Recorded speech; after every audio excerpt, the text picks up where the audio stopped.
The sun burned like a furnace. An American named James woke in tearing pain after crossing into this Chinese cultivation world. He lay at the center of a massive crater. Around him spread a plaza paved in white jade stone. The surface was so flat, it felt almost unnatural. What he heard was not an ambulance siren. What he heard was the sharp scream of cold weapons cutting the air. He fought to push himself up. His vision swam. Two young men in green robes stood above him and studied him from high ground. Long swords rode on their backs. When they saw the messy blonde hair on James and the deep clear blue of the eyes, the caution in their faces turned into pure disgust. One disciple with a square face spat on the ground. He cursed in a cold voice. He said it was another outsider demon that crawled out of some crack. He said that color looked disgusting. James opened cracked lips and tried to ask in English where he was. The hoarse sound he made earned him a brutal whip strike. A leather whip with barbs snapped across the bare back of James. Skin split and flesh tore open. The other disciple shook out a heavy refined black iron chain. He did not argue or hesitate. He looped it around the neck of James. It was an iron collar meant for livestock. The serrated inner rim bit into skin at once. Blood broke through. James was dragged with that force like a wild dog. With a broken leg he was hauled toward the sect gate. The road from the trial ground to the menial quarter overflowed with malice. The gate of Qingyun's sect rose like an immortal round cloud, and mist curled around it. Everything looked lofty and otherworldly, yet the crowd along the way was crazier than beasts. Mortal menials and outer disciples packed the stone steps on both sides.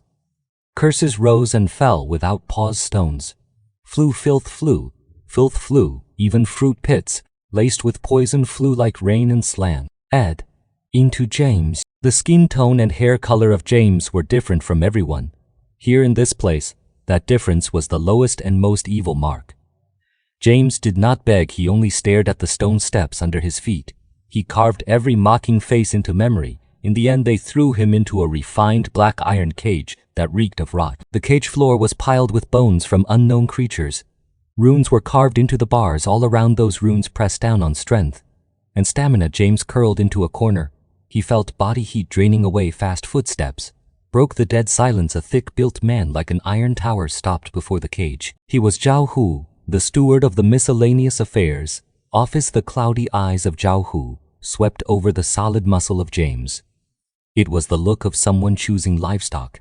Headed for the slaughter yard, Zhao Hu let out a harsh laugh. Yellow teeth showed. He spoke to the disciple beside him. He said this outsider demon had a strong body. He said the life in him was hard to kill. He said the medicine garden needed a few living corpses to test drugs. He ordered them to take James away. The chain tightened. Again James was dragged out of the cage. He was pulled toward the hell called the medicine garden. It would be the first grave after he fell into this alien world. It would also be the place where he would start sharpening his fangs. The air in the medicine garden was thick like pus that could not thin. James curled on the mud. His stomach churned like a storm. The waste pills he had just swallowed were burning through his organs. Zhao Hu's heavy boots stopped in front of his face. They carried the raw stink of earth. To these cultivators, James was a foreigner who could not speak their words. He was a consumable. He was no different from rotten roots thrown into soil as fertilizer. Zhao Hu crouched down. He grabbed James by the jaw with brutal fingers. He wanted to see whether the drug had already eaten into his mind. In that instant, James' unfocused eyes snapped tight. The blue turned into an ice spike from the deep sea. He did not wail and beg the way Zhao Hu expected. He moved like a starving wolf that had endured too long. He shot his upper body forward. A dull crack rang out. Bone had shattered. James clamped his teeth onto Zhao Hu's right index finger. His canines sank into the joint. He whipped his head with a reckless, savage force. Blood sprayed across his face. Zhao Hu let out a scream that tore the air in the same breath. James' hand flashed out, his nails hooked like claws. He snagged the heavy, refined black iron token from Zhao Hu's waist. The pain of the broken finger stole Zhao Hu's reason. He kicked James hard into the nearby water dungeon. Cold, damp darkness swallowed him. Water, like ice needles, surged up and covered James' chest. Locks weighed on him. Zhao Hu cursed as he walked away. He swore that tomorrow he would skin this outsider demon alive. But these overseers who believed they stood above all others could never understand. A person with fierce will to live can erupt with a different kind of intelligence. James clenched his teeth through the pain of broken ribs. He pressed the token sharp edges against the mortise of the wooden stake that bound him. He did not try to rip free. By force he used the token edge to keep cutting the stress points in the wood. When the stake wore into a deep groove, he used a piece of scrap wood under the water as a fulcrum. He forced all his weight down onto one end of the broken timber. This was the most primitive lever principle. A heavy, dull thud rolled through the dark. The rotten fence collapsed as a whole. Only loosened the chains. It also alarmed the guards in the chaos. James did not run at once. He stayed calm like a cold-blooded hunter. He slipped into the quarters of another overseer, who often clashed with Zhao Hu. He shoved a token stained with Zhao Hu blood into the other man's pile of junk. When the first scream rose from the menial quarter, disorder spread like a plague. The lost token and the crime of private fighting were enough to make the overseers tear each other apart. James dragged his broken body forward. He used the firelight of their infighting as cover. He moved like a ghost. He never once looked back. He plunged into the forbidden zone of the back mountain, where mist covered the land all year. To everyone else, it was a dead end. To him, it was the only way out. The back mountain fog was not damp mist. It was a cold barrier that carried the taste of rust. When James inhaled it, the cold scraped his lungs like crushed glass. James dragged his left leg that was almost numb. He stumbled into a stone cave that had already collapsed on one side. It had clearly been a predecessor's seclusion chamber. Now it held only broken rock and a few damaged jade slips buried in dust. The dizziness of blood loss surged over him in waves. James pressed his back to the icy stone wall. He grabbed a jagged piece of jade. At random, a strange human posture was carved into it. It was not yoga, and it was not a fighting form. It looked like the twisted motion of some distorted beast. Anyone else would have called it absurd. James saw, at a glance, that it could stretch the fascia to the limit. He clenched his teeth. He forced his broken rib cage into that warped position. Pain detonated through him, and cold sweat poured out. There was no legendary rush of spiritual chi into his body. James did not know any chi drawing technique. He only followed instinct and combined it with an anti-hypoxia breathing method. He adjusted the rise and fall of his chest. 3 long breaths, then 1 short breath. Each pull was as deep and as slow as he could make it. This strange rhythm did not create spiritual power, but it worked like a brutal pump. It squeezed his lungs to the edge and drove oxygen into his nearly exhausted blood flow. His heart pounded violently in the freezing fog. His body temperature rose in open defiance at the wound's muscle fibers, spasmed and clenched under the flood of oxygen-rich blood. Bleeding stopped in a way that felt almost impossible. This was not cultivation. This was the cruelest extraction of what a living body could still give. Just as a thin thread of strength returned, a tearing whistle came from outside the cave. 3 disciples in white robes from the law enforcement hall of Qingyun sect landed on flying sword. Sword Q redded the dead vines at the entrance. In an instant, the lead disciple had a hard, cold-faced disgust sat naked in his eyes, like he was staring at a bug that crawled out of a latrine to them. A blonde-haired, blue-eyed outsider demon escaping this far was a humiliation for the sect. There was no TED Talk. A razor sword Q I skimmed James' scalp. It cut away a lock of blonde hair. It carved a thin, bloody line across his cheek. It was a cat-and-mouse game. James did not make a sound. He slowly straightened to his full height. There was no fear in his blue eyes. There was only dead stillness, like ancient ice that had slept here for 1,000 years. He stepped backward, 1 pace at a time. His heels were already hanging over empty air behind him. Waited an abyss without a bottom. The law enforcement disciples let out a contemptuous snort. At this distance, a mortal like him had nowhere to fly. The laughter of the law enforcement hall disciples echoed at the empty cliff edge like a flock of crows tearing at carrion. Bailey Chen, as the leader, did not even bother to swing his sword again. He savored the pleasure of watching prey get forced into a dead end in his eyes. This blonde-haired, blue-eyed outsider demon was only a slightly tougher test specimen. To jump into the 10,000 jiang abyss was no different from dying under a sword. James' heels already hung over empty air. Cold, fierce wind rushed up from the valley floor and snapped his torn prison rags. He showed no sign of begging. Instead, he opened his palm and revealed the black ore he had been gripping the whole time he had picked it up on the run. It felt heavy in the hand. Its surface had unnatural honeycomb holes. Most important, when he panted hard, the warm wet waste breath brushed the stone and triggered tiny purple arcs in his former modern life. James had seen similar chemical reactions. This was some kind of extremely unstable carrier of energy. Under Bailey Chen's mocking gaze, James suddenly bared his teeth, white teeth stained with blood. The expression held open contempt, as if he were laughing at these cultivators, who called themselves gods, yet knew nothing about the laws that ruled what he held. He did not hesitate for even a breath. His right hand slammed the black sphere into a jutting knob of rock.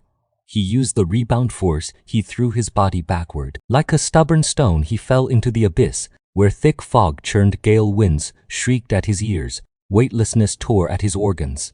James did not close his eyes. As he dropped, he endured the agony of broken ribs. He adjusted his posture midair. He tried to keep his body as vertical as possible. He saw a deep pool below, a cold spring of ink green color under the moonlight.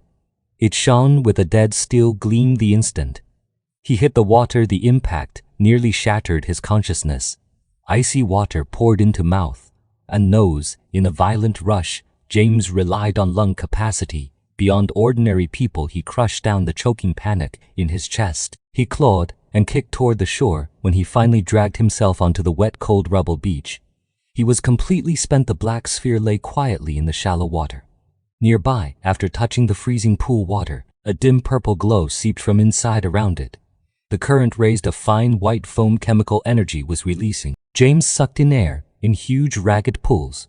He coughed up cold water, mixed with blood. He forced himself to look around the valley. Bottom was damp and bitter cold, yet his senses caught a strange, clean fragrance in the air.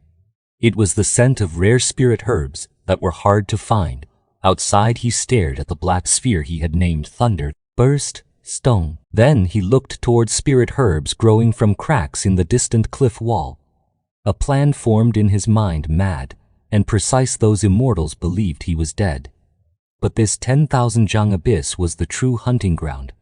For this lone outsider wolf, the fog at the valley floor was thicker than it had been above the cliff. The damp, cold air drilled into the lungs. It felt like countless tiny knives, scraping the throat again and again. James wiped the cold water from his face. The blue of his eyes flickered with a faint icy glow in the dark.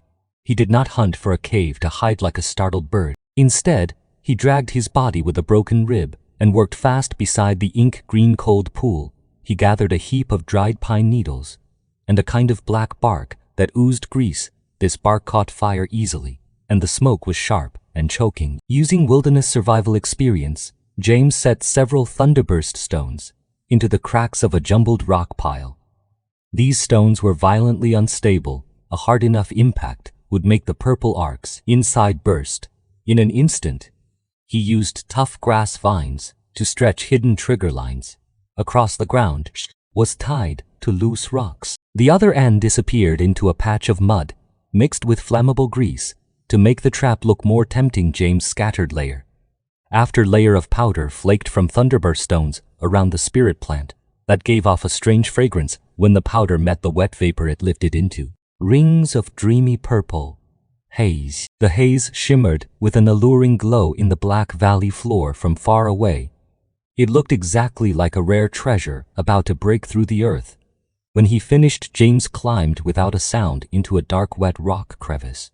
His breathing became so faint, it almost vanished. His body melted into the shadow of the stone wall. He watched coldly from below. Above him, several streaks of swordlight split the thick fog. As they closed in with sickening arrogance, Bailey Chen led several law enforcement hall disciples down onto the rubble beach. The sword tip skimmed the surface of the water and stirred ripples. The valley floor was dim, but that striking purple light was in their eyes like the most lethal hook for the soul. That outsider demon must have shattered on the fall. But what he held was definitely a treasure. One disciple shouted with excitement, and greed flooded his face.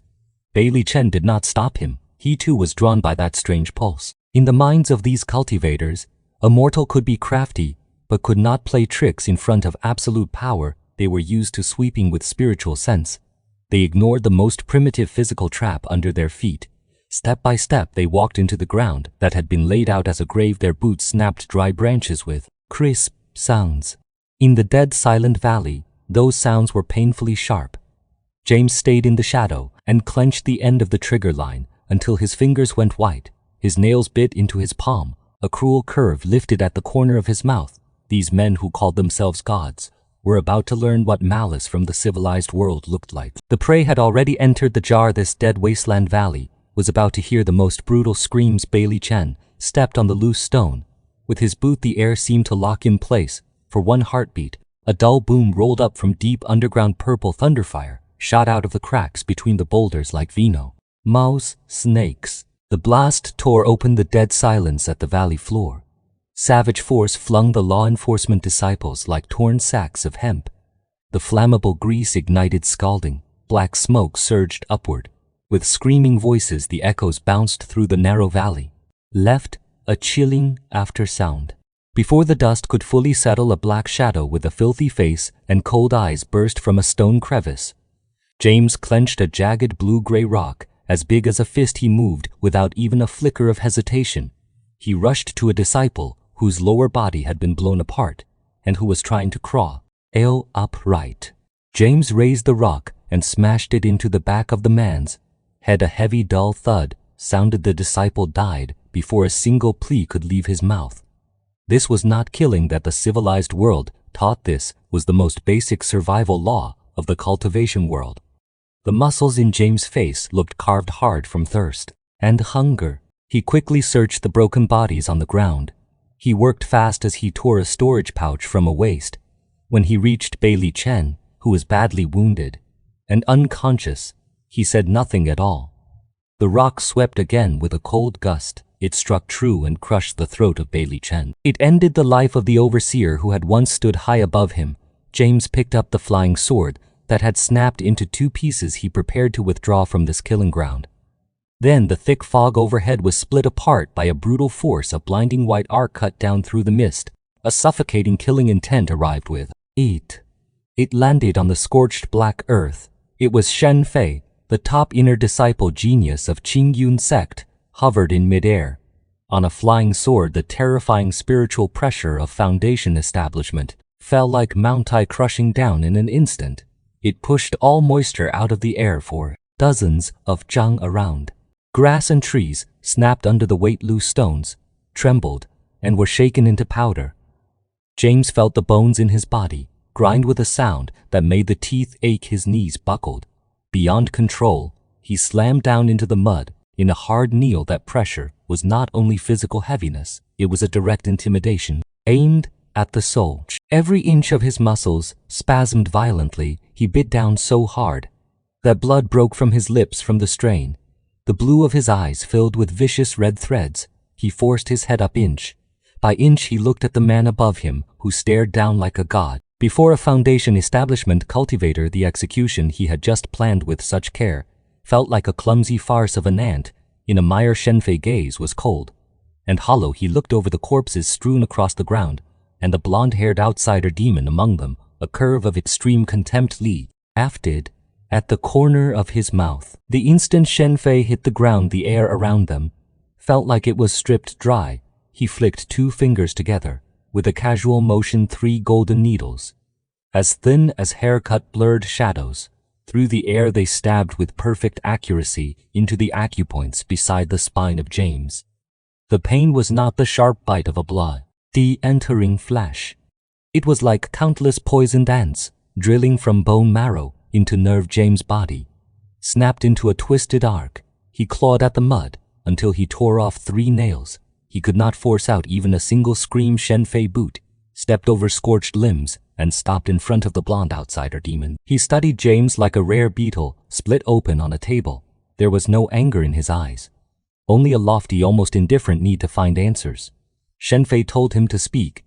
Shenfei demanded to know where the demonic art that blasted earth and stone apart had been stolen. From his voice stayed flat, yet it carried a humming force that shook the eardrums. He lifted his foot slowly. He placed it with precision on the part of James' back where the golden needles had struck. As the pressure increased, James felt the spine grind with a sound that made teeth ache. Shenfei did not hurry to kill him to this foundation establishment. Prodigy the blue-eyed monster carried an unknown secret, and secrets usually meant a lucky chance. James' face was pressed into icy mud. Blood slid from his forehead into his eyes. His vision turned the world into a wash of red. He could feel the spiritual pressure tightening inward bit by bit. It was the arrogance of the strong closing a net. James gambled on Xianfei greed for power. A wet rasp leaked from James' throat with great effort. He raised one hand. His finger trembled as it pointed toward a fissure deep at the valley floor. That fissure stayed wrapped in purple miasma all year. James had planted fuse lines there that he had stolen from the mine. To cultivators, that crack breathed poisonous barrier fog that blocked spiritual sense. To James' chemical common sense, that sweet, cloying, choking stench meant a dense pocket of methane. Xianfei followed the gesture with his gaze. A mocking curl rose at the corner of his mouth. Grabbed James by the back collar with one hand. He lifted him like a dead dog with a light tap of the toes. He carried him toward that fissure inside the cave. The air grew thicker and stickier. Xianfei tightened the golden protective light around his body as he entered to save spiritual power for searching the so-called treasure. He then drew that shield inward. He was certain this cripple had no strength left to resist deep in the cave stone. Seams were silently venting enough natural gas to kill. James kept one hand hidden in his sleeve. His fingers clenched a flint he had taken from the corpse of Bailey Chen and a broken shard of flying sword. His lungs heaved hard from lack of oxygen. Ahead, Xianfei stared greedily at a few slabs of glowing moss at the end of the cave. He believed they were traces left by the demonic art at the moment. Xianfei removed the last layer of shield and bent down to inspect. James bared a savage smile in the dark. This was no longer a contest of civilized rules. This was beasts tearing at each other in a primeval forest. With the final thread of strength in his body, James smashed the flint against the edge of the broken sword shard. A tiny spark bloomed in the darkness, soaked with flammable gas. It looked insignificant. It was deadly. At the instant the spark burst out, the underground gas pocket seemed to be pressed into stillness. Xianfei felt a faint heat in the air. His foundation establishment, spiritual sense, caught it as a warning. But the warning was too unfamiliar to him. A cultivator battle usually came with violent waves of spiritual power. Right now there was only the tiny spark from flint striking metal around them. The silence was so dead it felt terrifying. Then the blast came. Methane that had been trapped for untold ages ignited all at once. This was not a cultivator fireball art. This was nature releasing itself in the most primitive and savage physical way. In that instant, orange, red fire filled all of Xianfei vision. The thick purple miasma became fuel that rushed to kill. Inside the narrow rock tunnel, a huge pressure difference formed a horrifying shockwave. Air compressed to the limit in a blink. Then it ripped outward in a furious purge. The snen on Xianfei's face did not even have time to fade. The proud protective spiritual light around his body had only just rippled into a thin, weak layer. In a saturated explosion, that shield was as fragile as paper. Whipped into a furnace by a gale, the heat burned through his skin in a heartbeat. More terrifying was the vacuum pull and the ultra-high pressure show. K-wave. It crushed his organs directly. This favored genius did not even manage a scream. He was swept into the boiling flood of flame. His body, dehydrated and carbonized fast, inside the violent chemical reaction at the critical instant. When the fire surged, James had already moved on pure survival instinct. He threw himself like a cannonball into the deep, cold spring in the corner of the cave. Water cut off the lethal heat, but it could not cut off the deafening roar. James curled at the bottom of the freezing water. He felt the violent trembling passing down through the surface above. From lack of oxygen and the brutal pressure difference, blood seeped from his eardrums. His lungs felt like they were about to burst, but he held his breath with everything he had in the dark. He counted heartbeats. After an unknown stretch of time, the firelight above finally began to dim. James struggled up to the surface. He gulped air in greedy, violent pulls. The air was scorched and sharp with a choking stench. The cave that had once been dark now glowed red from burning. The rock walls showed an eerie glass-like sheen not far away. In a heap of ashes, Xianfei charred remains lay twisted. The once unstoppable foundation establishment prodigy was now only a blackened shell with no face left. to recognize James endured pain across his whole body.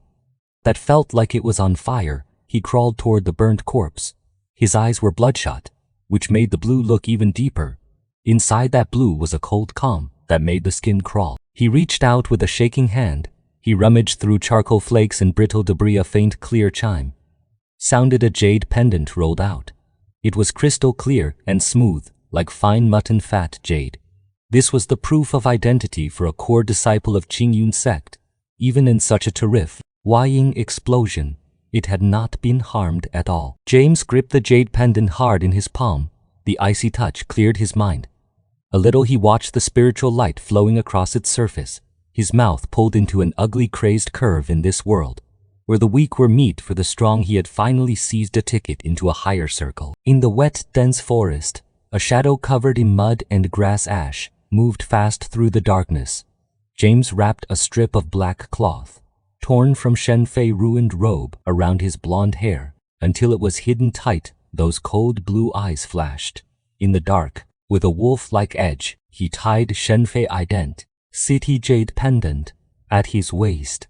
He could not drive the spiritual power inside it, but the faint aura it released became his best pass as he slipped into the gray zone where Qingyun sect and Bloodshot cult met. It helped him avoid most low-tier demonic beasts.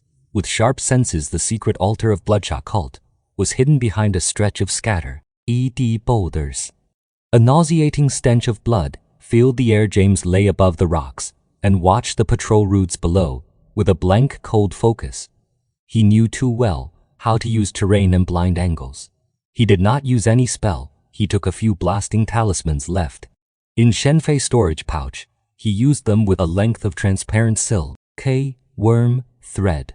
He set a trap outside the altar that was crude but effective. The instant the guards inside were drawn by the distant blast sound, James had already slipped in like a ghost. He did not touch the twisted offerings. He gripped Xianfei's broken flying sword. He drove force from waist and core beyond ordinary men. He carved several crossing sword scars into the stone pillar. At the center of the altar, the curves and flow of those scars perfectly imitated the signature flowing cloud sword art of Qingyun sect. Then he deliberately tossed the jade pendant, engraved with Xianfei's name and stained with blood. He left it on the most obvious pile of broken stones. He made sure anyone who entered would see it first. On his retreat, James stopped at a mountain pass that could not be avoided. He switched to a heavy crossbow he had taken from the menial supply rooms. He smeared the bolt with a lethal poison refined from discarded bloodshot. 2 Qingyun sect patrol disciples were quietly complaining about the bitter cold of the border. A crossbow bolt, without warning, punched through the throat of one of them in the instant. The other turned in terror. James dropped from above the broken sword in his hand, cut with exact precision, and severed the carotid artery. James did not leave at once. He dragged the 2 bodies toward the Bloodshot cult altar. He used their blood to smear a broken trail of drag marks along the ground. He made it look like the dead had been hauled from the pass straight toward the altar. When it was done, James vanished into the deep forest. He did not need spiritual power. He only needed to use the arrogance and suspicion rooted in those cultivators' bones. On this borderline heavy with old hatred, he had just dropped a spark that could ignite a war between sects. Far in the mountains, Bloodshot cult warning red smoke was already rising into the sky. From the direction of the Qingyun sect outpost, an urgent gathering bell began to ring. James hid in the shadow of the treetops. He watched 2 massive waves of killing intent begin to converge on this death zone. On his smoke-blackened face, a cruel and crazed smile slowly appeared. In this world that called him an outsider demon, he was using mortal methods to play with those immortal men like toys in his hands. The sky was dyed an eerie dark red. The flowing cloud sword light of Qingyun sect and the blood-red demonic chi of Bloodshot cult crashed together high in the clouds. The thunderous roar shattered the silence for 100 li in every direction.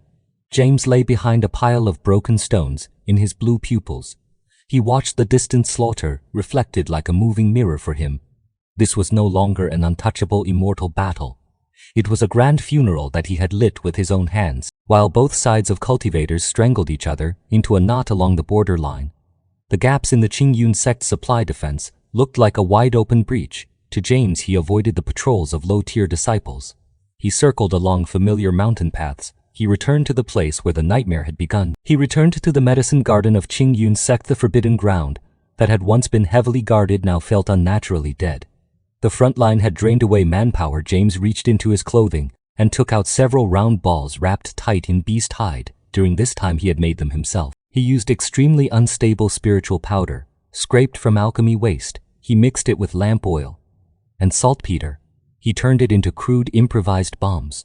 He moved like a leopard that had waited in silence for a long time. He slipped into the core herb vault without a sound. Expensive spirit herbs. Then he walked toward the prison cells. The cells reeked of rot from years of dampness. Inside, dozens of test medicine slaves, curled in the shadows. Their faces were withered. Their limbs were broken or missing long ago. Endless torment had stripped away their will when James swung a heavy hammer and smashed the rusted iron lock. The despair in their eyes turned blank. In an instant, James said nothing. He swept that cold blue gaze across them. He pointed toward the hidden escape tunnel that led to the back mountain. The herb vault became a massive fireball. With a world-shaking blast, the violent energy wave instantly destroyed the restriction ward of the medicine garden. Screams filled the air like ghosts, wailing in the chaos. A fat figure crawled out of the firelight in a stumbling crawl.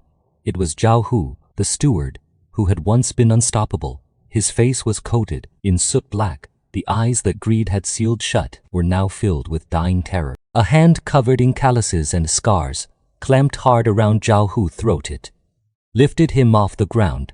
Zhao Hu kicked his legs in panic. He stared at the blonde hair, whipping wildly, and the body soaked in blood. He stared at a devil. Only now did he recognize the eyes. He recognized the test medicine slave he had once chained in an iron cage. Like an animal, James did not waste a single word. The broken sword in his hand slid steady and slow across Zhao Hu's throat. Warm blood sprayed across the pale face of James. James casually threw the corpse into the blazing ruins. The humiliation of the past scattered into the firelight. In that moment, James picked up the steward token that symbolized power from the ground. He did not look back. He plunged into the fire and smoke he had created with his own hands. Far away the bell rang. In a long shriek, the fuse of full-scale war had burned to its end, and his road of revenge had only just begun. James clenched a rough hemp rope in his hand. It was a fuse line James braided by hand above James.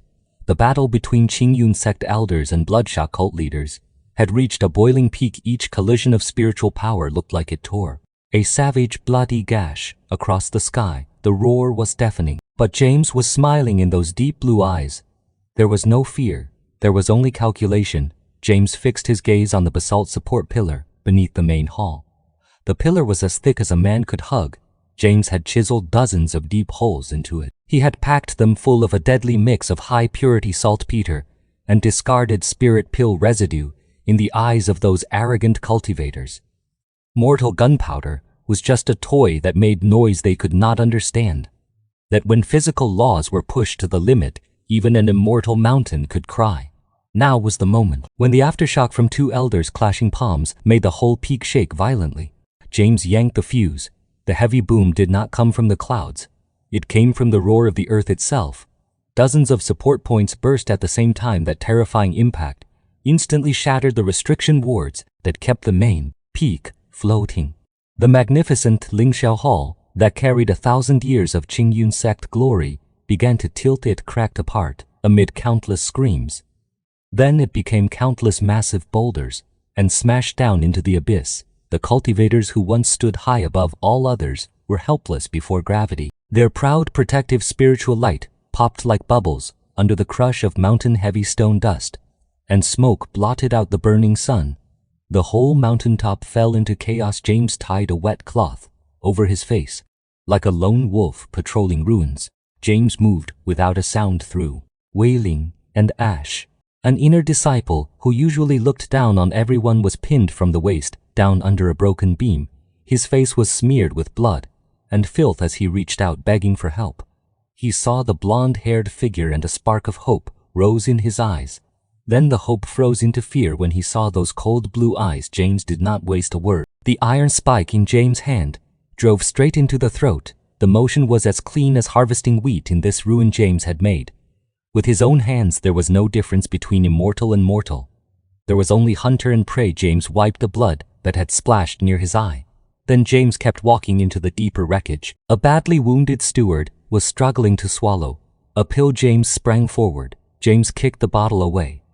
Then James threw full body weight down to pin the man. James pushed the broken sword inch by inch into the chest that had once spit on him. Far away the bell rang. A bell rang in a shrill, broken panic. The cultivators who survived were scrambling through thick smoke like headless flies. James stood on top of shattered walls and broken stone. James looked down on it. All with ice-cold calm, this arrogant cultivation world had finally collapsed at its first corner, and it collapsed under the hands of the one it called menial demon. 10 years passed. In the blink of an eye, the main peak of Qingyun sect, that once swirled with spiritual qi, was now nothing but broken walls and shattered ruins, covered in scorched earth and rust. This wreckage was seen as a forbidden zone by the cultivators of the southern wastes. Over 10 years, it had evolved into an eerie and cruel order. The blonde James sat on the stone seat that once symbolized the sect master authority. Now that seat was carved full of physical formulas and laws. The sea blue eyes of James were deeper than they were 10 years ago. They carried a coldness that seemed to see through the operating rules of everything. Below his feet, a few surviving cultivators in tattered robes kept their heads down. They sweated as they carried heavy raw materials for black powder. These immortals, who once claimed they were above the world and treated mortals like ants, now obeyed the mortal rules James had written with perfect precision. Those rules said anyone who does not work does not eat. Those rules said anyone who kills must pay with a life. Those rules abolished every privilege that came from spiritual power ranks. One former inner disciple at the Foundation establishment stage fumbled and dropped a piece of ore. His first reaction was not to cast a spell. His first reaction was to draw in his neck on instinct. He stared at the man on the stone seat in terror. His body shook violently from fear that had become reflex. James did not move. He did not even look at that cultivator yet. The oppressive feeling in the air made everyone there hold their breath. This pressure did not come from spiritual pressure that was vague and empty. It came from a nightmare root a mortal had planted deep inside cultivator souls. He planted it through 10 years of countless precise killings. He planted it through chain traps that never ended. He planted it through cruelty, pushed to the limit of human nature. James weighed a custom-made lead bullet in his hand. The cold metal felt more dependable to him than any flying sword. The setting sun stretched his shadow long. It fell across the broken stone statues of immortals. James stood up. He brushed dust off his windbreaker.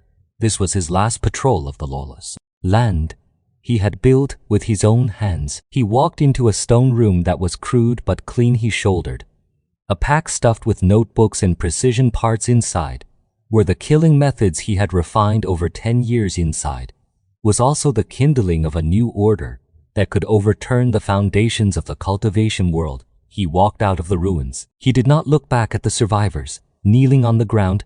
No one could tell whether their faces held awe or release. His blonde hair whipped wildly in the fierce wind of the wasteland. It looked like a foreign flame that would never go out. To James, the fall of Qingyun sect was only a beginning. This continent still slept inside the old dream of spirit roots and bloodlines. He would walk into a broader wasteland. He would tell those high above immortals that the rules had changed. Far on the horizon, thunder rolled in a low murmur. James crushed a weathered spirit stone under his boot. He strode toward the unknown darkness. He was not going to seek immortal fortune. He was going to plant destruction.